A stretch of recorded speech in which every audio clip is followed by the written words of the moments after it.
Bidadi township ವಿರೋಧಿಸಿ ಇಷ್ಟು ದಿನ ಬಿಡದಿ ಬೈರಮಂಗಲದಲ್ಲಿ ನಡೆತಾ ಇದ್ದಂತಹ ಹೋರಾಟ ಈಗ ರಾಜಧಾನಿಗೆ ಶಿಫ್ಟ್ ಆಗ್ತಾ ಇದೆ. ಸುಮಾರು 1000ಕ್ಕೂ ಹೆಚ್ಚು ಬಿಡದಿ ರೈತರು ಬೆಂಗಳೂರಿಗೆ ಲಗ್ಗೆ ಇಡ್ತಿದ್ದಾರೆ.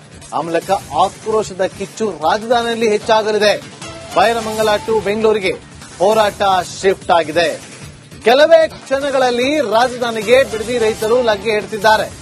ಇವತ್ತಿನಿಂದ ಫ್ರೀಡಂ ಪಾರ್ಕ್ನಲ್ಲಿ ಅನ್ನದಾತರ ಹೋರಾಟ ಆರಂಭಗೊಳ್ತಾ ಇದೆ. ಬಿಡದಿ ಟೌನ್ಶಿಪ್ ವಿರುದ್ಧ ಆಕ್ರೋಶದ ಕಿಚ್ಚು ಫ್ರೀಡಂ ಪಾರ್ಕ್ನಲ್ಲಿ ಆರಂಭಗೊಳ್ತಾ ಇದೆ.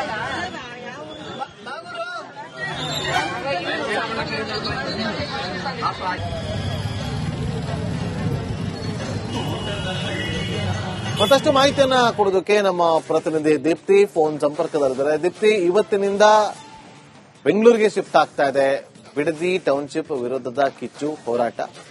ಹೇಗಿರುತ್ತೆ ಹೋರಾಟ? ಎಷ್ಟು ದಿನ ನಡೆಯುತ್ತೆ ಹೋರಾಟ?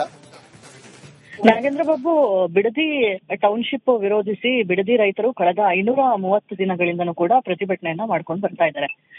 ಸರ್ಕಾರ ಹೇಳುತ್ತೆ ಯಾರು ಒತ್ತಾಯ ಪೂರ್ವಕವಾಗಿ ಜಮೀನನ್ನ ಕೊಡಬೇಕಾಗಿಲ್ಲ, ಕೊಡುವಂತವರದ್ದು ನಾವು ತಗೊಳ್ತೀವಿ ಅಂತ. ಮತ್ತೊಂದ್ ಕಡೆ ಬಿಡದಿ ರೈತರು ಸರ್ಕಾರ ಕಣ್ಣಾಮುಚ್ಚಾಲೆ ಆಟಾಡ್ತಾ ಇದೆ, ಒಂದ್ ರೀತಿಯ ಹೇಳಿಕೆಗೆ ಬದ್ಧವಾಗ್ತಾ ಇಲ್ಲ. ಕೃಷಿ ಭೂಮಿಯನ್ನ ಕಸಿದುಕೊಳ್ಳುವಂತಹ ಪ್ರಯತ್ನವನ್ನ ಮಾಡ್ತಾ ಇದೆ. ಕೊಡಲ್ಲ ಅಂತ ಹೇಳಿದ್ರು ಬೇರೆ ಬೇರೆ ರೀತಿಯ ಅಸ್ತ್ರಗಳನ್ನ ಪ್ರಯೋಗಿಸಿ ನಮಗೆ ಹಿಂಸೆಯನ್ನ ಕೊಡ್ತಾ ಇದೆ ಅಂತ ಕೂಡ ಆರೋಪವನ್ನ ಮಾಡ್ಕೊಂಡು ಬರ್ತಾ ಇದ್ದಾರೆ.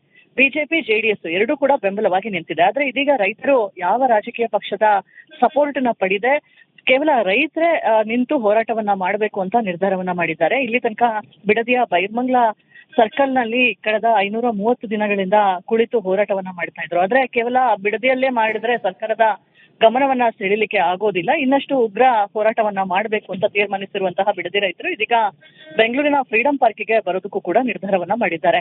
ಬೆಂಗಳೂರು ಫ್ರೀಡಂ ಪಾರ್ಕ್ ನಲ್ಲಿ ಇನ್ನೇನು ಕೆಲವೇ ಹೊತ್ತಿನಲ್ಲಿ ಬಿಡದಿ ರೈತರು ಬರ್ಲಿಕ್ಕಿದ್ದಾರೆ. ಜೊತೆಗೆ ಪ್ರಮುಖವಾಗಿ ಬಿಡದಿಯ ಅಂದ್ರೆ ಬೆಂಗಳೂರಿನ ಫ್ರೀಡಂ ಪಾರ್ಕಿನಲ್ಲಿ ಅಹೋರಾತ್ರಿ ಪ್ರತಿಭಟನೆ ಮಾಡೋದಕ್ಕೂ ಕೂಡ ನಿರ್ಧಾರವನ್ನ ಮಾಡಿರುವಂತದ್ದು. Nagendra Babu, okay, thank you Deepthi ನಿಮ್ಮೆಲ್ಲ ಮಾಹಿತಿಗಾಗಿ.